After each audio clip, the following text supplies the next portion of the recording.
nenga akatambi k'entanisi nako ke k'omwana mulenzi Dr. Jose Chameleone wali wagezezzaako okuzina wayi ne Shera Gashumba. Shera Gashumba yo yali mu Quite muganda wange naye ate nga wali akutte wali mwana muwala Juliet Zawedde. Tulabye obutambi bungi nnyo nga apepeya naye wali wonna ate kongedde okutambula kana akatambi naye nga akatambi ate kenkute atakokubiri ke kano anti Mayanja family nga bw'ogitegeera ndowooza olaba obusuuti abaana banekaanekanye mu busuuti muganda wange wali wonna. Akatambi kano nako kongedde okutambula wali ku mukutu ogwa media muganda wange gwe alaba Gemina TV naye nga jjukira nti no ate obutambi bw'enkute obulala mwana mulenzi ono King Sir bamitinze wali ne Modula wali wonna naye nga jjukira nti no wano King Sir engeri gy'abadde akubiriza abavubuka okuva ku biragalalagala. Omanyi mwana mulenzi ono ye tagwayo King Sir ye ali crazy nnyo nnyo nnyo. Ngenda sooka nkolekera akatambi kano na okyowulyeko wali wonna nga bwe kibadde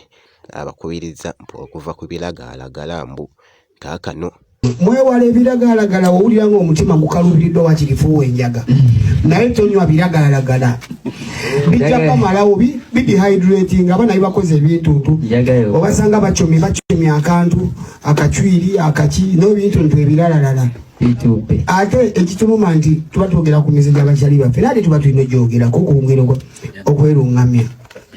Nziba mbakubiriza nti waakiri onywanga enjaga n'otakozesa biragalalagala ebyo tusobola okuwolereza naye bino ebirala ebya laboratory ebyasukkawo ebyo bigenda batwala sipiidi. Omanyi munnange baba babuulira owaboobe omunaku amatu bakunkumula ate banaffe twasala ku mazzi nganywanga jaga tindi mu glasses so otugamba okusala tuba tugamba kusala akategeredde ku mukutu awaakubire mukama engalo ez'amaanyi.